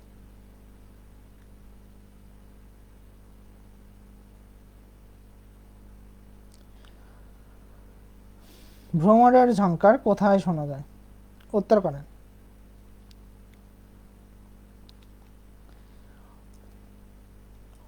ওকে, কেউ যদি কখনো এই পেজের লাইভ মিস করে ফেলেন, আমাদের কিন্তু আরও একটি পেজ রয়েছে, ম্যাথ সলভার সাজিদ ভাইয়া, একই সাথে আমাদের দুইটি পেজে লাইভ চলে, ঠিক আছে? একই সাথে আমাদের দুইটি পেজে লাইভ চলে। কেউ যদি সাজিদ অনলাইন টিউটোরিয়াল পেজে কখনো লাইভ মিস করে ফেলেন, আপনারা দুইটি পেজকে লাইক দিয়ে রাখবেন, এই জন্য যাতে আপনারা একটা পেজে লাইভ মিস হলেও নোটিফিকেশন না গেলেও আরেকটা পেজের নোটিফিকেশন যেন সাথে সাথে চলে যায়, ঠিক আছে? ওকে, ঠিক আছে। 12 নম্বরের অ্যান্সার অনেকে করেছে, বনলতা করেছে 12 গ, সুহান মিয়া বলেছে হচ্ছে 12 গ, সুমাইয়া ইসলাম বলেছে 12 গ। বেশিরভাগের অ্যান্সারই হচ্ছে 12 গ, গুড। আমরা এতক্ষণও কিন্তু বসন্ত ঋতুতেই পড়ে আসি, তাহলে এটার অ্যান্সার কি হবে? বসন্ত ঋতুতে। তাহলে ভ্রমরের ঝংকার কোথায় শোনা যায়? বসন্ত ঋতুতে, ঠিক আছে? ওকে, গুড। এইবার আসেন, এখন দেখেন বসন্ত ঋতুর একটু কাহিনী দেখেন। নানা পুষ্পমালা গলে, অর্থাৎ অনেক রকমের ফুলের মালা গলে, মানে গলায় দিয়ে, কিসে দিয়ে? গলায় দিয়ে। বড় হর্ষিত, বড় হর্ষিত মানে আনন্দিত, হর্ষিত মানে কি? এই যে হর্ষিত মানে আনন্দিত, অনেক আনন্দ পায় কারা? বিচিত্র বসন। বিচিত্র বসন মানে হচ্ছে বিচিত্র ধরনের পোশাক পরে অঙ্গে চন্দন চর্চিত, অঙ্গে চন্দন চর্চিত মানে ওই যে চন্দন লাগায় না, যেটাকে বলা যায় যে চন্দন তো চিনেন আশা করি অনেকে, যে আগে তো এরকম আপনাদের মতো সানস্ক্রিন, নাইট ক্রিম, এইসব ক্রিম ট্রিম পাওয়া যেত না ফর্সা হওয়ার জন্য, হ্যাঁ? তো তারা কি করতো? চন্দন মুখে লাগায় ফর্সা হইতো, ঠিক আছে? ফর্সা হওয়ার জন্য চন্দন মাখতো, ঠিক আছে? তো ওই যে বিভিন্ন ধরনের বেশিরভাগ নারীরা এইসব কাজ করে, হ্যাঁ, নারীরা, ঠিক আছে? তো দেখেন এই যে নানা রকমের ফুলের মালা তারা গলায় দেয়, হ্যাঁ, গলায় দিয়ে তারা অনেক আনন্দিত হয়, অনেক যুবক যুবতীরা, হ্যাঁ, বিভিন্ন রকমের তারা হচ্ছে পোশাক পরে, বিচিত্র বিচিত্র ধরনের পোশাক পরে এই বসন্ত আসলেই, হ্যাঁ। তারা বিভিন্ন রকমের হচ্ছে চন্দন ইউজ করে কি করে, তারা গায়ে মেখে হচ্ছে ফর্সা হওয়ার চেষ্টা করে বসন্ত আসতেছে জন্য, ঠিক আছে? এই যে বসন্তের সময় প্রকৃতিতে নানা রকমের ফুল ফোটে, সেগুলো দিয়ে যুবক যুবতীরা মালা বানিয়ে গলায় পরে এবং বিভিন্ন রকমের পোশাক পরিধান করে তারা কি হয়? আনন্দিত হয়। কি হয়? আনন্দিত হয়। এই হর্ষিত মানে কি? এই হর্ষিত মানে হচ্ছে আনন্দিত হওয়া, ঠিক আছে? ওকে, ঠিক আছে। এরপরে দেখেন নিধাক সময়ে, দেখেন বলছে নিধাক, এই নিধাক মানে হচ্ছে গ্রীষ্মকাল। নিধাক মানে কি? গ্রীষ্মকাল। এই সময়ে মানে সময়ে, মানে যেটা আমরা সময়ের কথা বলে এই সময়ের বোঝাইতে, হ্যাঁ। তো সে হচ্ছে লাস্টে 29 একার না দিয়ে শুধু এ দিয়ে রাখছে, মানে আমরা যে মেসেঞ্জারে টাইপ করি তার থেকে বড় ফাঁকিবাজে, তাই না? তার থেকে বড় ফাঁকিবাজ। সময়ে কি সময়ে, সময় দ্বারা কি বোঝাচ্ছে? সময়ে, ঠিক আছে। নিধাক সময়ে অতি প্রচণ্ড তপন, অতি প্রচণ্ড তপন মানে অনেক তাপ, প্রচণ্ড পরিমাণে তাপ, অর্থাৎ গ্রীষ্মকালের সময়ে অনেক তাপ থাকে। তাহলে দেখেন আমরা কিন্তু এখন বসন্তকাল ছেড়ে দিয়েছি, বসন্তকালের পরে যে ঋতুটা আছে সেই ঋতুটার নাম কি? গ্রীষ্মকাল। নিধাক মানে হচ্ছে গ্রীষ্মকাল। তাহলে আমরা এখন কোন ঋতুতে আছি? গ্রীষ্মকালে আছি। তাহলে দেখেন নিধাক সময়ে, গ্রীষ্মের এই সময়ে অতি প্রচণ্ড তপন, অতি প্রচণ্ড তপন মানে অত অনেক তাপ, প্রচণ্ড পরিমাণে তাপ। রৌদ্র ত্রাসে, রৌদ্র ত্রাসে মানে রৌদ্রের যে তীব্রতা, রহে ছায়া চরণে স্মরণ, অর্থাৎ রহে ছায়া, যেখানে ছায়া আছে চরণে স্মরণ, পা সেদিকেই যায়, অর্থাৎ সেখানেই আশ্রয় নিতে চায়। দেখবেন আপনারা যদি ধরেন একটা রাস্তা দিয়ে হাঁটছেন, সেই রাস্তায় ধরেন কোনো গাছপালা নাই, অনেক দূরে একটা গাছ দেখা যাচ্ছে এবং প্রচণ্ড পরিমাণে রোদ, আপনারা কি করবেন? এই রোদের মধ্যে থেকে বাঁচার জন্য এখন কি ওই রোদের মধ্যে বসে থাকবেন, নাকি ওই যে এখানে গাছ আছে গাছের নিচে ছায়া আছে ওই গাছের ছায়ার নিচে যেয়ে দাঁড়াবেন? অবশ্যই আপনারা এই রোদের থেকে বাঁচার জন্য, এই রোদের তীব্রতা থেকে বাঁচার জন্য কি করবেন? ওই গাছের ছায়ার নিচে গিয়ে দাঁড়াবেন, তাই না? তো এই কথাটাই বলছে, রোহে ছায়া, যেখানে ছায়া আছে চরণে স্মরণ, চরণ মানে পা, ঠিক আছে, মানে পা ওইদিকেই আশ্রয় নিতে চায়, ঠিক আছে, মানে আমরা সেখানেই গিয়ে আশ্রয় নিতে চাই, ঠিক আছে। তো নিধাক সময় মানে গ্রীষ্মকালে অনেক তাপ থাকে, প্রচণ্ড পরিমাণে তাপ থাকে আমরা জানি। রৌদ্র ত্রাসে মানে রৌদ্রের তীব্রতায় মানুষের পা চায় বা মানুষ চায় যেন একটু ছায়ায় গিয়ে আশ্রয় নিতে। তো দেখেন ব্যাখ্যায় বলছে, গ্রীষ্মকালে সূর্যের তীব্র তাপ ছায়াকেও গ্রাস করে ফেলে, অর্থাৎ দেখা যায় যে তাপের কারণে আমাদের যে নর্মাল যে জায়গাগুলো সেই ছায়াটা থাকে না, গ্রাস করে ফেলছে, অর্থাৎ এতই তাপ থাকে যে ছায়াও দৃশ্যমান হয় না, নিজের ছায়াও সামনে দৃশ্যমান হয় না।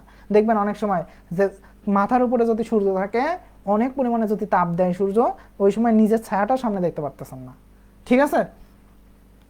ওকে, তাহলে বলেন নিধাক সময়ে অতি প্রচণ্ড তপন কোন ঋতুকে বর্ণনা করে? ক নম্বরে বসন্ত, খ নম্বরে গ্রীষ্ম, গ নম্বরে বর্ষা, ঘ নম্বরে শীত। আমরা তো বুদ্ধিমান, আমরা কেবলই পড়ছি নিধাক মানে কি? নিধাক মানে হচ্ছে গ্রীষ্মকাল। তাহলে এইটার অ্যান্সার কি করতে পারবো না? আমাদের তো এখানে বলেই দিছে প্রশ্নে উত্তর বলে দেওয়া, তো এরকমের প্রশ্নে উত্তর বলে দিবে, আমরা ধরতে পারি না। তাই বলেন এটার উত্তর কি হবে? এইটার উত্তর কি হবে? আমাদের লাস্টে কিন্তু একটা ইম্পর্টেন্ট জিনিস আছে, হ্যাঁ, লাস্টে একটু ইম্পর্টেন্ট জিনিস আছে, মিস করেন না। অর্থাৎ লাস্টে আবার আমাদের কবি পরিচিত আছে, সরি পাঠ পরিচিত আছে। কবি পরিচিত সামনেই পড়ছি, প্রথমেই পড়ছি, লাস্টে কিন্তু পাঠ পরিচিত আছে।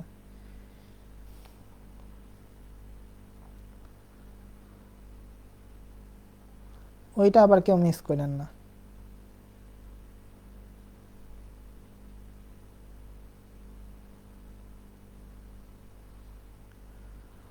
ওকে, তাহলে এটা উত্তর করেন দ্রুত। গুড, উত্তর কি? বনলতা সেন বলেছে 13 খ, মিস তনিমা বলেছে খ নম্বর, সুমাইয়া ইসলাম বলেছে 13 খ নম্বর। গুড, তাহলে এটার উত্তর কি হবে? খ নম্বর গ্রীষ্ম, ঠিক আছে, এটার উত্তর কি হবে? খ নম্বর গ্রীষ্ম। গুড, এরপর বলেন 14 নম্বর, গ্রীষ্ম ঋতুতে প্রকৃতি কেমন হয়ে ওঠে? নির্মল হয়ে ওঠে মানে অনেক শান্তি পাওয়া যায়। খ নম্বরে উষ্ণ রুক্ষ হয়ে ওঠে। এরপরে গ নম্বরে বর্ষায় সিক্ত। ঘ নম্বরে ফুলে ফুলে ভরপুর, ফুলে ভরপুর। উত্তর করেন, তাহলে কোনটা উত্তর হবে? দ্রুত অ্যান্সার করেন। ওকে, বনলতা বলতেছে 14 খ নম্বর, ঠিক আছে। গ্রীষ্ম ঋতুতে প্রকৃতি কেমন হয়ে ওঠে? উষ্ণ ও রুক্ষ। ওকে, সুমাইয়া ইসলাম বলল 14 খ নম্বর, সেও বলল উষ্ণ ও রুক্ষ। দেখি সবারটা কি বলে, সবাই যা বলবে আমিও তাই, সবার পক্ষে আমি। আচ্ছা, মিস তনিমা বলছে হচ্ছে খ নম্বর, ঠিক আছে। ওকে, তাহলে আমিও উত্তর দিলাম, জান আপনাদের কথা দিলাম যে এটাই উত্তর হবে, হ্যাঁ এটাই উত্তর, উষ্ণ ও রুক্ষ। তাহলে গ্রীষ্ম ঋতুতে প্রকৃতি কেমন হয়ে ওঠে? উষ্ণ ও রুক্ষ হয়ে ওঠে, ঠিক আছে। আচ্ছা, তো আমি একটু কোম্পানির প্রচারের সাথে একটু প্রচার করি। আমাদের কিছু কোর্স রয়েছে HSC 26 এবং HSC 27 ব্যাচ, তাদের জন্য যারা আজকে ক্লাস করছে, আমি জানি শেষ পর্যন্ত সবাই ক্লাস করে না, যারা করছে তাদের জন্য আমি একটা অফার চালু করে দিলাম। Bangla course fee 500, English course fee 500, ICT course fee 500। এই 3টা কোর্স যদি কেউ একসাথে নেয়, বাংলা এবং ইংলিশে ফার্স্ট পেপার সেকেন্ড পেপার দুইটাই থাকবে, ঠিক আছে? এই 3টা কোর্স যদি কেউ একসাথে নেয়, কোর্স ফি পরে 1500, তাদের জন্য 1200 টাকা। আর কেউ যদি বাংলা শুধুমাত্র সেকেন্ড পেপার কোর্স দরকার হয় কারো, তাহলে সে 250 টাকায় কিনতে পারবে, ঠিক আছে? এখন যারা বাংলা ইংলিশ আইসিটি 3টা কোর্সই নিতে যাচ্ছে, তাদের এই 1200 টাকা দিয়ে আর কোর্সে ভর্তি হতে হবে না। যারা আমাদের ক্লাস করছে এখন রানিং, তাদের জন্য একটা অফার দিচ্ছি। এই অফারটি তাদের জন্য আগামী 7 দিন চলমান থাকবে। 7 দিন, এই 7 দিনের মধ্যে ভর্তি হতে হবে। আজকে 1 তারিখ, অনেকেরই হয়তো বেতন টেতন পাইতে বা অনেকেই হয়তো বা অনেকের বাবারই হয়তো বা বেতন পাইতে একটু দেরি হয়, তো তাদের জন্য 7 দিন আমি সময় দিচ্ছি। তারা 800 টাকায় এই 3টা কোর্সে ভর্তি হতে পারবে। 800 টাকা, ঠিক আছে? জাস্ট 800 টাকায় বাংলা ইংলিশ এবং আইসিটি কোর্সে ভর্তি হতে পারবে, 800 টাকা, ঠিক আছে? এবং এই ক্লাসগুলোতে আপনারা লাইভ ক্লাস পাবেন, রেকর্ডিং ক্লাস পাবেন, প্লাস সাজেশন ওএমআর পিডিএফ পেয়ে যাবেন, ঠিক আছে? আর আমাদের বিকাশ নাম্বার, নগদ নাম্বার, রকেট নাম্বার দেওয়া আছে। সেন্ড মানি বা ক্যাশ ইন করে পড়তে হবেন, কখনোই রিচার্জ করবেন না, ঠিক আছে? রিচার্জ করা যাবে না, ওকে? আরেকটা বিষয়, আপনারা আজকে যেই ঋতু বর্ণনের ক্লাস করছেন, আগামীকাল সেটির উপরে পরীক্ষা দিবেন। আগামীকাল এটার উপরে এমসিকিউ এর এক্সাম দিবেন, আগামীকাল রাত 9টার সময়, ঠিক আছে? আপনারা যারা আমাদের গ্রুপে, মেসেঞ্জার গ্রুপে অ্যাড আছেন, তারা মেসেঞ্জার গ্রুপেই লিঙ্কগুলো পেয়ে যাবেন। আর যারা মেসেঞ্জার গ্রুপে অ্যাড নেই, তারা আমাদের এই পেজেই লিঙ্ক পেয়ে যাবেন। অর্থাৎ আমাদের এই যে পরীক্ষার যে লিঙ্ক, সেই লিঙ্কটা আমরা এই পেজে পোস্ট করে দিব, ঠিক আছে? আপনারা এই পেজ থেকে লিঙ্কে প্রবেশ করে পরীক্ষা দিতে পারবেন। আর কেউ মেসেঞ্জার গ্রুপে যুক্ত হতে চাইলে আমাদের সঙ্গে যোগাযোগ করবেন, আমরা যুক্ত করে দিব। এবারে খেয়াল করেন, আমরা পরবর্তী চরণে যাচ্ছি। এতক্ষণ কোম্পানির প্রচারের সাথে কিছু গল্প করলাম আর কি, ঠিক আছে? ওকে, তো আপনারা চাইলে আমাদের কোর্সে ভর্তি হতে পারেন। কবিতায় দেখেন আমাদের বলছে চন্দন চম্পক। চন্দন মানে কি বলেন তো? চন্দন মানে কি? আচ্ছা, চন্দন চম্পক, ঠিক আছে? মানে চম্পা ফুলের মালা, ঠিক আছে? চম্পক মানে ফুল, মাল্য, মাল্য মানে মালা, চন্দন মানে চম্পা, ঠিক আছে? চম্পা ফুলের মালা, মলয়া প্রবণ, মলয়া পবন, অর্থাৎ মলয়ার যে বাতাস, ঠিক আছে? পবন, পবন মানে কি? পবন মানে হচ্ছে বাতাস। মলয়া পর্বতের যে বাতাস, সেই বাতাসের কথা বলা হয়েছে, ঠিক আছে? শত দম্পতি সঙ্গে, শত দম্পতি সঙ্গে, দম্পতি মানে কি? কাপেল, ঠিক আছে? কাপেল, ওকে? এই যে কাপল যেগুলো আছে না, দেখবেন যে হাতে হাত রেখে ঘুরে বেড়ায় বিভিন্ন পার্কে, হ্যাঁ? আপনারা তো ঘুরেন না? আপনারা ঘুরেন না, আমি মানি যে আপনারা ভালো স্টুডেন্ট, তাছাড়া এখনো ঘুরে বেড়াইতেন, ঠিক আছে? আচ্ছা, যাই হোক, দেখেন শতক দম্পতি সঙ্গে ব্যাপিত মদন। ব্যাপিত মদন মানে, মদন মানে হচ্ছে প্রেমের দেবতা, হ্যাঁ? মানে বুঝাইতে চাইছে এই সময় শান্ত স্নিগ্ধ বাতাস বয়ে যায়, যা সবার মনে ভালো লাগে, অনুভূতির সৃষ্টি করে, হ্যাঁ? মানে এই চন্দন চম্পক মাল্য মলয়া পবন মানে এমন একটা বাতাস, শান্ত একটা স্নিগ্ধ বাতাস বয়, যার ফলে এই যে কাপল যারা আছে তাদের যেন প্রেমটা আরো জমজমাট হয়ে যায়, হ্যাঁ? প্রেমের দেবতা যেন আরো প্রেমটাকে জমজমাট করে দেয়, ঠিক আছে? বুঝাইতে পারছি? এটা তো বুঝবেন, এই লাইন আপনাদের জন্য আরো ইজি, ঠিক আছে? তাহলে চন্দন চম্পক মাল্য মানে কি? চন্দন চম্পক মাল্য, চম্পক মানে ফুল, মাল্য মানে মালা, চন্দন মানে চম্পা, চম্পা ফুলের মালা, ঠিক আছে? ওকে, তাহলে এই হচ্ছে আমাদের গ্রীষ্ম, ঠিক আছে? এই হচ্ছে আমাদের গ্রীষ্মকাল ছিল। এবার আসেন আমরা যাব হচ্ছে বর্ষাকালে। কোন কালে? বর্ষাকালে। দেখেন বর্ষাকাল আমাদের বলছে পাবন, পাবন মানে বর্ষা, মনে রাখবেন পবন মানে বাতাস, পবন মানে কি? বাতাস, আর পাবন মানে বর্ষা, দুইটার কিন্তু অর্থ আলাদা। দেখেন এইখানে পবন জিনিসটা পড়ছেন, পবন মানে কিন্তু বাতাস, পবন মানে কি? পবন মানে বাতাস, আর একটা আকার লাগাইয়া দিলে পাবন, পাবন অর্থ বর্ষা, পাবন অর্থ কি? বর্ষা। অর্থাৎ আমরা এখন যে ঋতু নিয়ে পড়াশোনা করব সেটা হচ্ছে বর্ষাকাল। কোন কাল? বর্ষাকাল। পাবন সময় ঘন ঘন গর্জিত, অর্থাৎ এই বর্ষার সময়ে মেঘ ঘন ঘন কি করে? গর্জন করে, ঘন ঘন গর্জিত মানে গর্জন করে।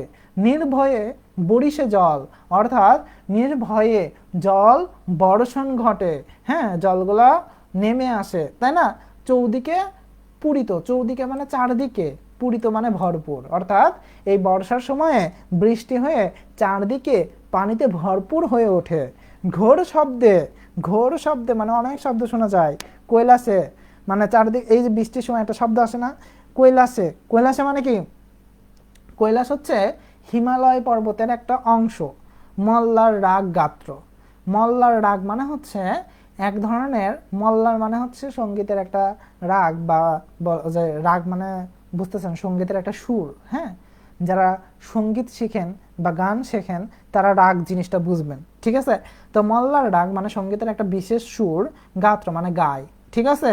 মানে ঘোর শব্দে কৈলাসে মানে হিমালয় পর্বতের একটা অংশে মল্লার রাগ গাত্র মানে এই মল্লার সঙ্গীতের এই সুরের মতো, একটা বিশেষ সুরের মতো যেন শোনা যায়, ঠিক আছে?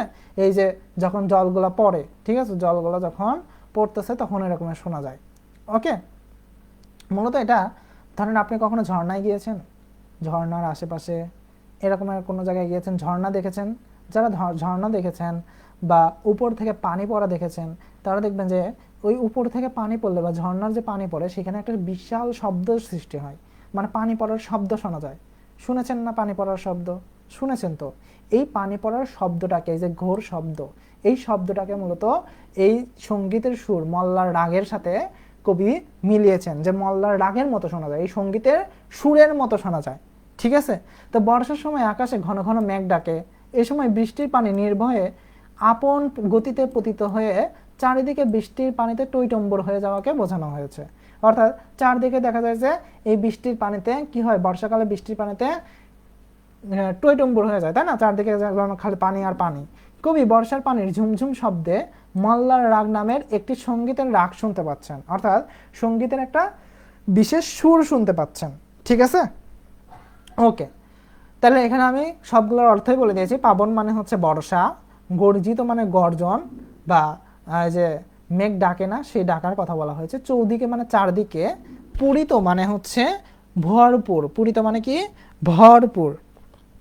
আর কৈলাসে মানে বোঝানো হয়েছে হিমালয় পর্বতের একটা অংশ। মল্লার রাগ মানে সঙ্গীতের একটা বিশেষ সুর, ঠিক আছে? আশা করি সবগুলো ক্লিয়ার। এবার এই এমসিকিউর অ্যান্সার করেন, বর্ষা ঋতুর প্রধান বৈশিষ্ট্য কি? বর্ষা ঋতুর প্রধান বৈশিষ্ট্যটা কি? এটার একটু দ্রুত উত্তর করে ফেলুন। বর্ষা ঋতুর প্রধান বৈশিষ্ট্য কি? যারা আজকের ক্লাস করছে আমি মনে করি যে তাদের এই কবিতাটা একেবারে শেষ হয়ে যাবে, আশা করি বুঝতে পারতেছে।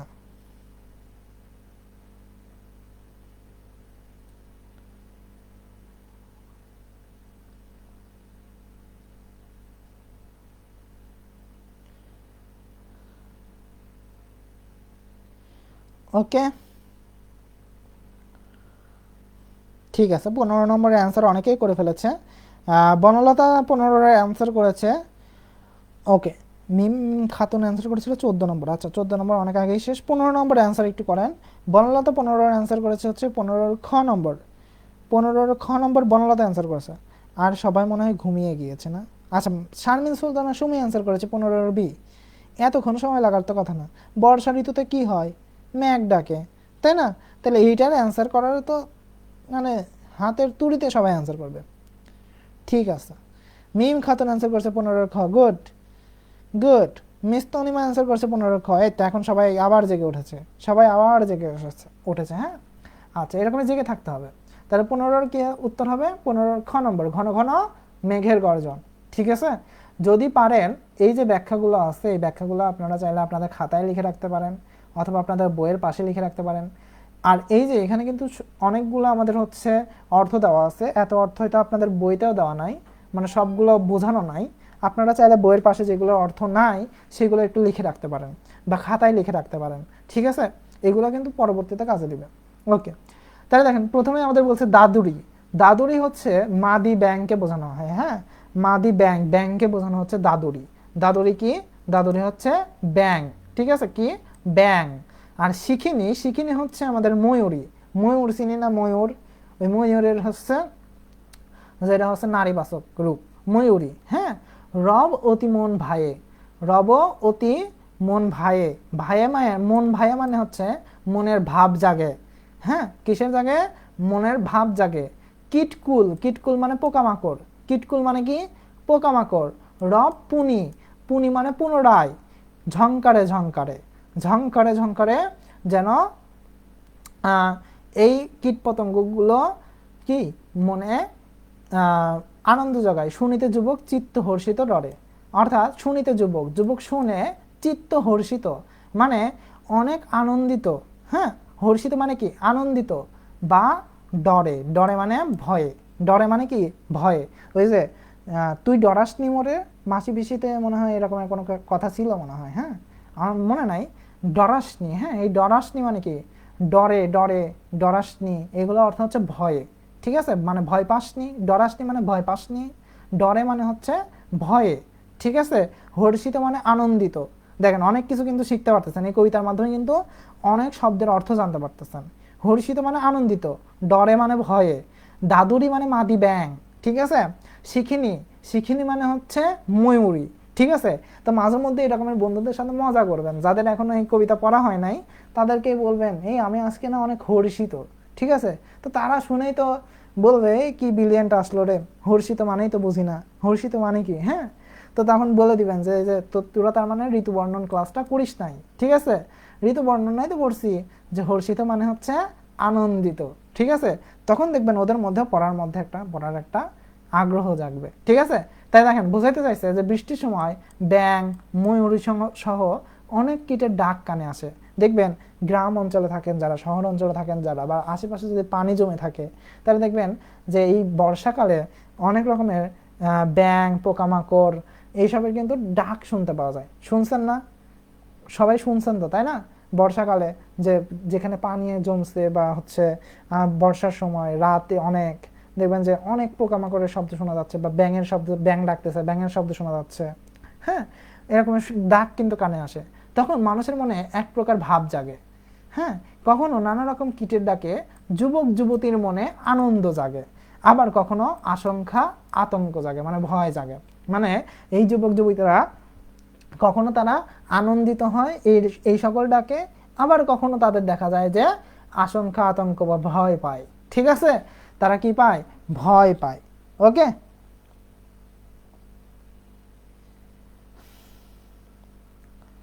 ওকে ঠিক আছে, এরপরটা অ্যান্সার করেন, এই প্রশ্নের অ্যান্সার করেন বর্ষা ঋতুতে দাদুরের ডাক কি প্রকাশ করে। ক নম্বরে বলছে প্রকৃতির নিস্তব্ধতা, খ নম্বরে বলছে প্রকৃতির সজীবতা, গ নম্বরে বলছে প্রেমের অনুভূতি, ঘ নম্বরে বলছে ধ্বংসের বার্তা।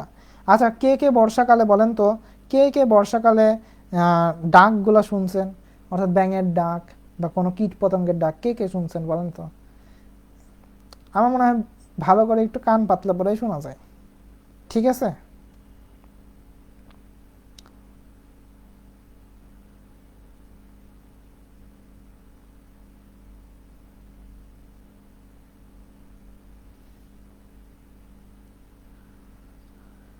ওকে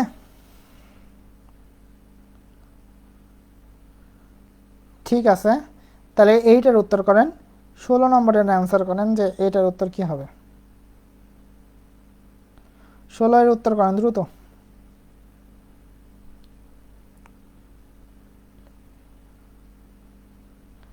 দ্রুত সবাই 16 নম্বরের অ্যান্সার করে ফেলেন, আমরা পরবর্তীটায় যাচ্ছি।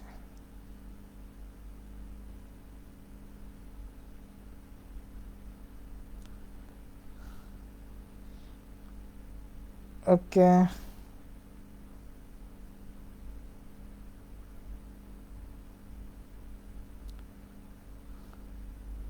ঠিক আছে, তাহলে এটার উত্তর কি হবে, গুড।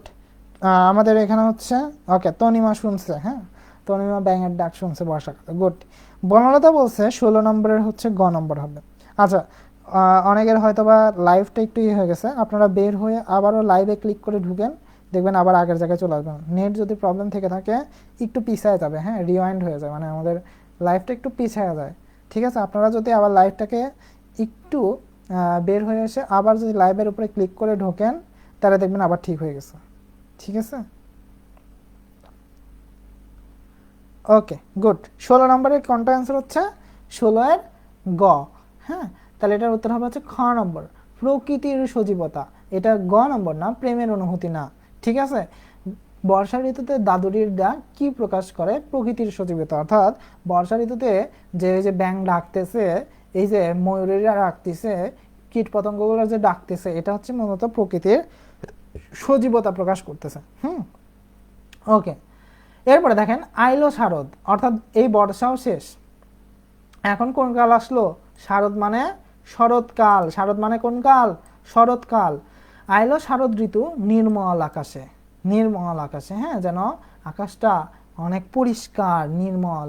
দোলায়ে চামার, চামার মানে পাখা বিশেষ, হ্যাঁ, দোলায়ে চামার কেশ কুসুম বিকাশে, অর্থাৎ এরপর আসে শরৎকাল। এ সময় আকাশ সম্পূর্ণ নীল পরিষ্কার থাকে এবং মেঘগুলো স্পষ্ট দেখা যায়। শরৎকালে দেখছেন না, নীল নীল কালারের মেঘ দেখা যায়, সাদা সাদা একটু থাকে, হ্যাঁ, চারিদিকে স্নিগ্ধ বাতাস বয়ে যায়, এতে খুবই কোমলভাবে বা পাখার মতো গাছপালাগুলো নড়াচড়া করে বা নড়ে।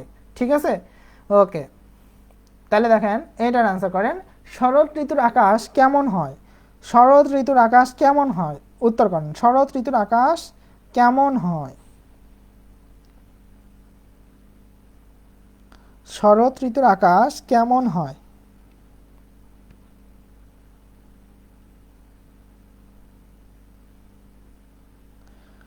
শরৎ ঋতুর আকাশ কেমন হয়?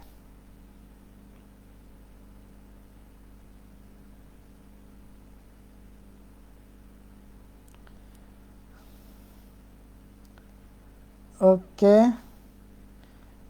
আমাদের 17 নম্বর প্রশ্নের উত্তর দেন। 17 নম্বর প্রশ্নে সবাই একটু উত্তর করে ফেলুন। শরৎ ঋতুর আকাশ কেমন হয়?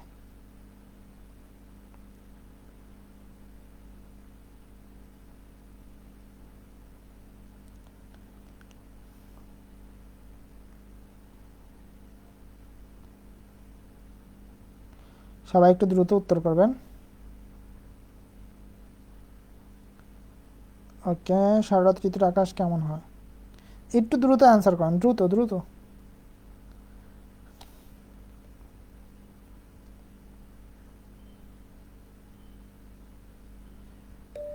গুড, ক নম্বর অ্যান্সার করেছে। এটার ক নম্বর হবে না, আমরা বলছি শরৎ ঋতু। হ্যাঁ, শরৎ ঋতুর আকাশ কেমন হয়? ক নম্বরে বলেছে মেঘাচ্ছন্ন, খ নম্বরে বলেছে নির্মল, গ নম্বরে বলেছে ধূসর, ঘ নম্বরে বলেছে উজ্জ্বল। ওকে, এটা তো কেবলই পড়ে আসলাম যে শরৎ ঋতুর আকাশ কেমন হবে। শরৎ ঋতুর আকাশ হবে হচ্ছে কি আমাদের নির্মল, এই যে নির্মল আকাশে। হ্যাঁ, তাহলে কেমন হবে? উত্তর বলেন তো কেমন হবে? অবশ্যই নির্মল। হ্যাঁ, খ নম্বর উত্তর হবে। কোনটা উত্তর হবে? আমাদের উত্তর হবে হচ্ছে খ নম্বর। তাহলে শরৎ ঋতুর আকাশ কেমন হবে? শরৎ ঋতুর আকাশ হবে হচ্ছে খ নম্বর। ওকে, ঠিক আছে। এরপরে দেখেন শরৎ ঋতুর একটি প্রধান বৈশিষ্ট্য কি? ক নম্বরে তাপদাহ, খ নম্বরে অবিরল বৃষ্টি, গ নম্বরে ঝড়ো বাতাস, ঘ নম্বরে চামারের মতো ফুলের দোলা। কি হবে? চামারের মতো ফুলের দোলা, নাকি ঝড়ো বাতাস, নাকি আমাদের হচ্ছে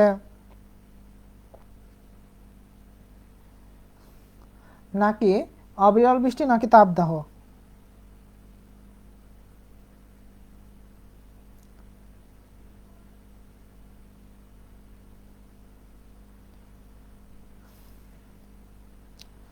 উত্তর করে ফেলুন দ্রুত।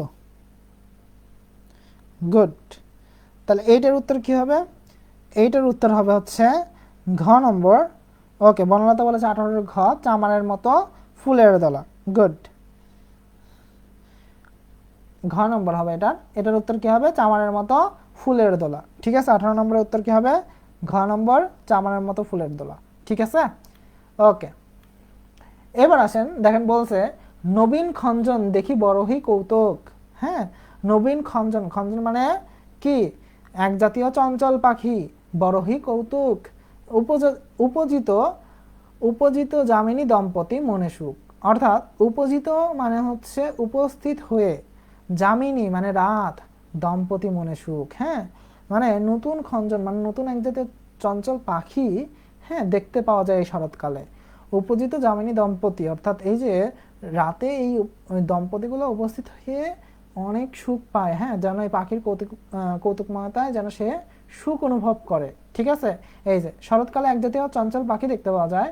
যখন দম্পতির মনে রাগ অনুভূত হয়, তখন এই পাখির কৌতুকময়তায় যেন সুখ অনুভূত হয়। হ্যাঁ, যেন এই পাখি যেন এক ধরনের কৌতুক বলছে, এই পাখির কৌতুকে যেন, এই চঞ্চল পাখির কৌতুকে যেন ওই দম্পতি কি পায়? কাপল মনে একটা সুখ পায়। কি পায়?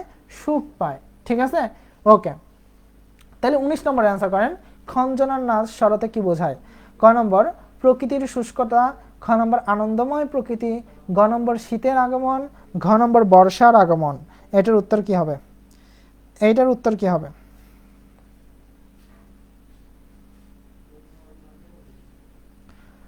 খঞ্জনার নাচ শরতে কি বোঝায়? খঞ্জনার নাচ শরতে কি বোঝায়? এইটার উত্তর করেন।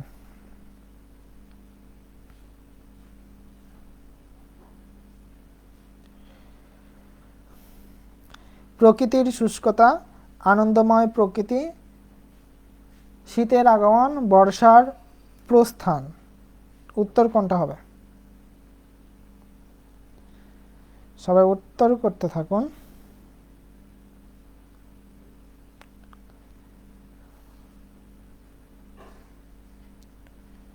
ওকে, আমরা আগামীকালকে কোনটার ক্লাস দিতে পারি বলেন তো? আগামীকালকে একটা ক্লাস দিতে চাচ্ছি, কোনটার উপরে ক্লাস দেওয়া যায় বলেন? প্রতিদান কবিতা কে আছে? প্রতিদান, প্রতিদান থাকলে প্রতিদানটা দেওয়া যায়। ইজি একটা কবিতা। হ্যাঁ, ওকে, তাহলে এটার উত্তর কি হবে? ঠিক আছে, আচ্ছা 19 নম্বরের ক হবে, বিএল ইমরান বলেছে, গুড। তাহলে এটার কি হবে? এটার খঞ্জনার নাচ শরতে কি বোঝায়? এটা হচ্ছে ক নম্বর হবে না, এটা হবে খ নম্বর, আনন্দময় প্রকৃতি। উত্তর কি হবে? খ নম্বর, আনন্দময় প্রকৃতি। ঠিক আছে, ওকে। মিথিলা বানু অ্যান্সার করেছে, সালামও দিয়েছে, ওয়ালাইকুম আসসালাম। আজকে অনেক লেট হয়ে গেছে। এটার অ্যান্সার হবে হচ্ছে খ নম্বর, আনন্দময় প্রকৃতি। ঠিক আছে, ওকে। এরপরে দেখেন বলেছে প্রবেশে হেমন্ত ঋতু। এখন আবার কোন ঋতু প্রবেশ করলো? এখন আমাদের যে ঋতুটা প্রবেশ করলো সেটা হচ্ছে হেমন্ত ঋতু। শীত অতি যায়, অর্থাৎ একটু একটু শীত অনুভূত হয়। কোন ঋতুতে? এই হেমন্ত ঋতুতে। পুষ্পতুল্য তাম্বুল, তাম্বুল মানে হচ্ছে এক প্রকারের পান। ঠিক আছে, পুষ্পতুল্য তাম্বুল অধিক সুখ হয়, অর্থাৎ এর পরপরই প্রকৃতিতে হেমন্তের প্রবেশ ঘটে, মৃদু শীত অনুভূত হয়, আর তখন তাম্বুল নামের এক প্রকার পান পাওয়া যায় যা খেতে অধিক সুখ অনুভব হয়। হ্যাঁ, মানে এইটা খেলে পরে এই পান, এই তাম্বুল নামক যে পান, যে পানটা আর কি, তাম্বুল আসলে এক ধরনের পান, এই পান খাইয়ে পরে অনেক সুখ অনুভূত হয়। হ্যাঁ, কি অনুভূত হয়? সুখ। ঠিক আছে, তাহলে তাম্বুল কি? তাম্বুল হচ্ছে এক প্রকারের পান। ঠিক আছে, ওকে। তাহলে হেমন্তে কি বিশেষ অনুভূতি, কি বিশেষ অনুভূতি দেখা যায় বলেন? হেমন্তে কি বিশেষ অনুভূতি দেখা যায়? ক নম্বরে আছে প্রেমের উন্মাদনা, খ নম্বরে আছে চাষাদের সুখ, গ নম্বরে আছে পুষ্পতুল্য তাম্বুলের সুখ। তাম্বুল মানে কি? পান, পান খাওয়ার সুখ। ঠিক আছে, ঘ নম্বরে আছে তাপদাহ, ঘ নম্বরে আছে তাপদাহ। এইটার উত্তর করেন, এইটার উত্তর করেন।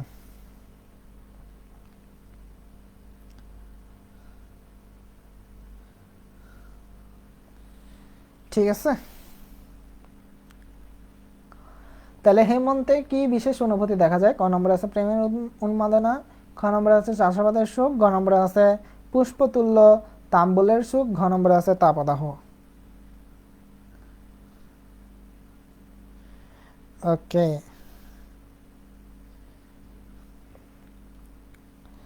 ঠিক আছে।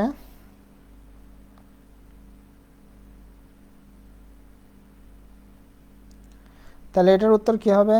ওকে, তাহলে সবাই অ্যান্সার। মিস শারমিন সুলতানা সুমি বলেছে 6 নম্বর, মিথিলা বানু বলেছে হচ্ছে বিশেষ সি, শারমিন সুলতান আচ্ছা বিশেষ সি, মিস তনিমা বলেছে বিশেষ সি, বনলতা বলেছিল বিশেষ গ, সবার আগে অ্যান্সার করেছিল। ওকে, তাহলে এটার উত্তর হবে হচ্ছে গ নম্বর, পুষ্পতুল্য তাম্বুলের সুখ। ওকে, এবার দেখেন বলছে শীতের তরাসে রবি তুরিতে লুকায়ে। শীতের তরাসে অর্থাৎ এই যে শীতের ভয়ে রবি, রবি মানে সূর্য, রবি মানে কি? সূর্য। তুরিতে, তুরিতে মানে তাড়াতাড়ি, লুকায়ে, লুকায়ে মানে অস্ত যায়। মানে শীতের, শীতের ভয়ে সূর্য তাড়াতাড়ি যেন অস্ত যায়। দেখবেন শীতের দিনে কিন্তু সূর্য তাড়াতাড়ি ডুবে যায়, তাই না? অতি দীর্ঘ সুখ নিশি পলকে পহায়ে, অর্থাৎ অতি দীর্ঘ সুখ নিশি, হ্যাঁ, পলকে পহায়, অর্থাৎ অল্প সময়ের মধ্যে যেন দেখা যায় যে কি এই রাতটা কেটে যাচ্ছে। নিশি মানে কি? রাত। হ্যাঁ, এই দীর্ঘ রাতটা অল্প সময়ের মধ্যে দেখা যায় যে কেটে যাচ্ছে। পলকে পোহায় মানে পলকে মানে অল্প সময়। ঠিক আছে, যেন পলকেই শেষ হয়ে যাচ্ছে এই দীর্ঘ রাত। শীতের ভয়ে অর্থাৎ শীতের সময় সূর্য তাড়াতাড়ি অস্ত যায়, অন্যদিকে শীতের দীর্ঘ রাত যেন পলকেই শেষ হয়ে যায়। ঠিক আছে, মানে অল্প সময়ের মধ্যে দেখা যায় যে শেষ হয়ে যাচ্ছে। ঠিক আছে, ওকে, এটা আর কি কবি বলতেছে, আমরা না। ঠিক আছে, আচ্ছা, এরপরটা অ্যান্সার করেন। হেমন্তের পর কোন ঋতু আসে? হেমন্তের পরে কোন ঋতু আসে? হেমন্তের পরে কোন ঋতু আসে বলেন? হেমন্তের পরে কোন ঋতু আসে? হেমন্তের পরে কোন ঋতু আসে? আপনারা একটা কাজ করবেন, হ্যাঁ, আমাদের দেখবেন পেজের উপরে 3 ডট একটা অপশন আছে, হ্যাঁ, 3 ডট অপশন আছে, মানে আপনারা এই ক্লাস শেষে উপরে 3 ডট একটা অপশন পাবেন। ঠিক আছে, সেইখানে গেলে দেখতে পারবেন যে ইনভাইট ফ্রেন্ডস লেখা আছে, হ্যাঁ, তো আপনারা একটু সকল ইনভাইটসকে মানে সিলেক্ট অল ক্লিক করে ইনভাইটে ক্লিক করবেন, তাহলে সবার কাছে এই পেজটা চলে যাবে। ফলে পরের দিন থেকে আপনার যে সকল শুভাকাঙ্ক্ষী বন্ধু বান্ধবীরা আছে তারাও ক্লাসটা করতে পারবে। ঠিক আছে, তারাও এই ক্লাসটা করতে পারবে। ঠিক আছে, ওকে, সবাই তো এতটুকু কাজ করতেই পারেন, যাতে সবার সাথে ক্লাস করলে আপনারা মজা পাবেন। দেখবেন যে আপনার বন্ধুরা যখন ক্লাস করতেছে কমেন্ট করতেছে, আপনি যখন ক্লাসে কমেন্ট করতেছেন, কে আগে অ্যান্সার করতে পারতেছেন, এটাও কিন্তু একটা প্রতিযোগিতা, এবং এইভাবেই কিন্তু পড়াটা হয়। ঠিক আছে, ওকে, তাহলে এটার উত্তর করে ফেলুন।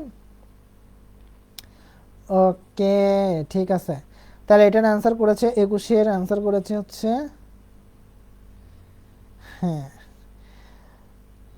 ওকে, 21-এর আনসার করেছে হচ্ছে মিস শারমিন সুলতানা সুমি, 21-এর সি। বনলতা বলেছে 21-এর গ। মিথিলা বানু বলেছে শীত। মিম খাতুন বলেছে 21-এর গ। তনিমা বলেছে হচ্ছে গ নম্বর। ওকে, মিথিলা বলেছিল যে শীতে দীর্ঘ রাত হলো ঘুম থেকে উঠতে দেরি হয়, হ্যাঁ, যেন খুব দ্রুতই আমাদের হচ্ছে রাতটা কেটে যাচ্ছে এমন মনে হয়। আচ্ছা, তাহলে এটার উত্তর কি হবে? হেমন্তের পরে কোন ঋতু আসে? শীত ঋতু আসে। কোন ঋতু আসে? শীত ঋতু। ঠিক আছে, হেমন্তের পরে কোন ঋতু আসতেছে? শীত। গুড। এবার দেখেন, আমাদের এই পর্যন্তই হচ্ছে আমাদের বইতে আছে, নতুন বইতে এতটুকুই আমাদের আছে সংক্ষেপিত আকারে এই কবিতাটা আছে।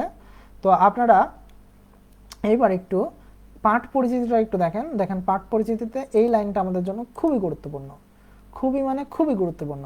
আলাওলের, দেখেন আলাওলের ঋতু বর্ণন কবিতাটি, আচ্ছা আমি একটু কালারটা চেঞ্জ করে নিই, দেখা যাচ্ছে না এটাতে আবার।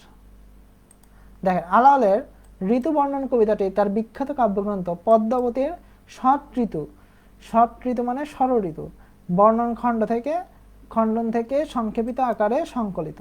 ঠিক আছে, মানে পদ্মাবতীর ষট ঋতু বর্ণন খণ্ড থেকে সংক্ষেপিত আকারে কি হয়েছে?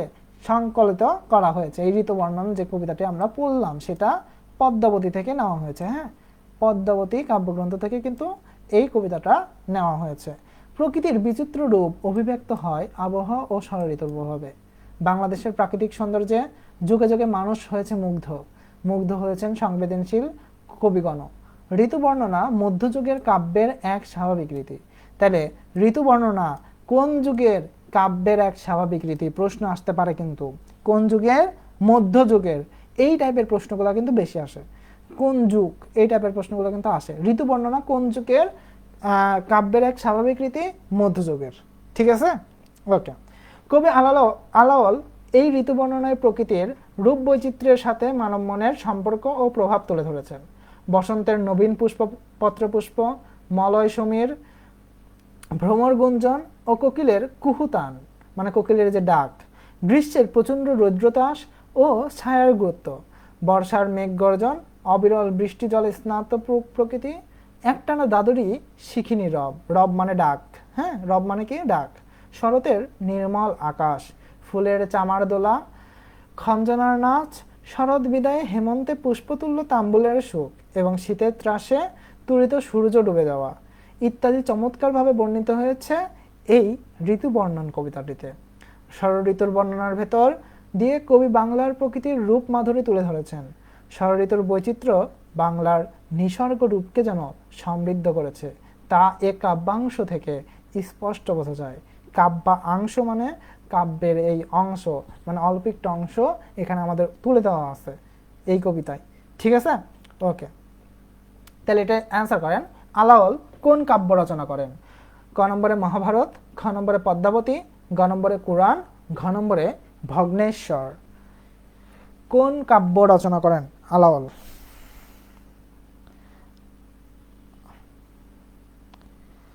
আলাওল কোন কাব্য রচনা করেন? সোনার তরী কবিতা আমরা কিছুদিন আগেই ক্লাস নিয়েছি, আমাদের ইউটিউবে গেলে পরে ক্লাসটি পেয়ে যাবেন, বা আমাদের ফেসবুক পেজে যদি একটু নিচের দিকে স্ক্রল করেন সোনার তরী কবিতাটি পেয়ে যাবেন আমাদের। আচ্ছা, বিভীষণের প্রতি মেঘনাদ নেওয়ার চেষ্টা করব। ওকে, তাহলে এইটার অ্যান্সার করেন। এটার এমসিকিউ নাম্বার 21, নাম্বারটা দেওয়া হয়নি, নাম্বার হবে হচ্ছে 21 নাম্বার। আলাওল 21 না, সরি 22 নাম্বার। এটার অ্যান্সার হবে হচ্ছে 22 নম্বরের। 22 নম্বরের উত্তর করেন, আলাওল কোন কাব্য রচনা করেন? আলাওল কোন কাব্য রচনা করেন? গুড। বনলতা বলেছে খ নম্বর, পদ্মা, শারমিন সুলতানা সুমি বলেছে হচ্ছে পদ্মাবতী, তনিমা বলেছে হচ্ছে খ নম্বর। ঠিক আছে, ওকে, ঠিক আছে। তাহলে এইটার উত্তর হবে হচ্ছে আমাদের খ নম্বর পদ্মাবতী। কি উত্তর হবে? খ নম্বর পদ্মাবতী। ওকে, তাহলে এটার উত্তর কি? খ নম্বর পদ্মাবতী। ঠিক আছে, ওকে, ধন্যবাদ। তাহলে আমাদের কোর্সগুলো সম্পর্কে আরেকবার একটু বলে দেয়। এইচএসসি 26 এবং এইচএসসি 27 ব্যাচ আপনারা বাংলা কোর্স ফি পেয়ে যাবেন 500, ইংলিশ কোর্স ফি পাবেন 500, আইসিটি কোর্স ফি পাবেন 500 এবং বাংলা সেকেন্ড পেপার কোর্স ফি পাবেন 250 টাকায়। কেউ যদি বাংলা ইংলিশ আইসিটি কোর্স ফি একসাথে নিতে চান 1200 টাকায় পাবেন। তবে যারা আজকে শেষ পর্যন্ত ক্লাস করলেন তাদের জন্য আমাদের আগামী 7 দিনের অফার 800 টাকায় এই কোর্স ফিটি পেয়ে যাবেন। বাংলা, ইংলিশ এবং আইসিটি তিনটেই। Bangla first paper second paper 2 পত্রই থাকবে, English first paper second paper 2 পত্রই থাকবে, আইসিটি কোর্স ফুল। তাহলে এই পুরোটা 800 টাকায় পাবেন 7 দিনের জন্য। যারা ক্লাস করেছেন শুধুমাত্র তারা, যারা ক্লাস করেননি তাদের জন্য 1200 টাকা। বিকাশ বা নগদ নাম্বার আমাদের এটা 013243766136 এবং রকেট নাম্বার 015767071491। এই নাম্বারগুলোতে আপনারা সেন্ড মানি বা ক্যাশ ইন করে আমাদেরকে ইনবক্স করলে আমরা ফেসবুক গ্রুপ এবং মেসেঞ্জার গ্রুপে, প্রাইভেট গ্রুপে অ্যাড করে নিব। পরবর্তীতে আপনারা লাইভে ক্লাসগুলো করতে পারবেন এবং এর সাথে যা কিছু প্রয়োজন আনুষঙ্গিক সব কিছুই পেয়ে যাবেন। ধন্যবাদ। এবং কেউ যদি পরবর্তীতে বাংলা, ইংলিশ এবং আইসিটি কোর্স 1200 টাকায় কিনে থাকে আমাদের এই কোর্সটি, তবে 1200 টাকায় কোর্স কিনলে তারা একটি টি শার্ট পেয়ে যেতে পারে। ঠিক আছে, তাদেরকে একটি টি শার্ট পাঠিয়ে দেওয়া হবে যারা 1200 টাকায় কোর্স কিনবে। তবে 800 টাকার এই অফারে 800 টাকার যে কোর্স সেই কোর্সে এই অফারটি থাকছে না। ঠিক আছে, শুধুমাত্র 1200 টাকার কোর্স ফি দিয়ে কিনলেই একমাত্র আপনারা একটি টি শার্ট পেয়ে যাবেন। ঠিক আছে, ওকে। তো আমাদের আজকের ক্লাস এই পর্যন্তই। সবাই ভালো থাকবেন, সুস্থ থাকবেন। পরবর্তী ক্লাসে দেখা হবে এবং আমাদের ক্লাসটি কেমন লেগেছে সবাই একটু জানিয়ে দিবেন। পরবর্তী কি ক্লাস নিব সেটাও জানিয়ে দিবেন এবং আজকের এই ক্লাসের উপরে পরীক্ষা দিতে চাইলে আমাদের সঙ্গে যোগাযোগ করবেন, আমরা আপনাদেরকে মেসেঞ্জার গ্রুপে অ্যাড করে নিব। ধন্যবাদ।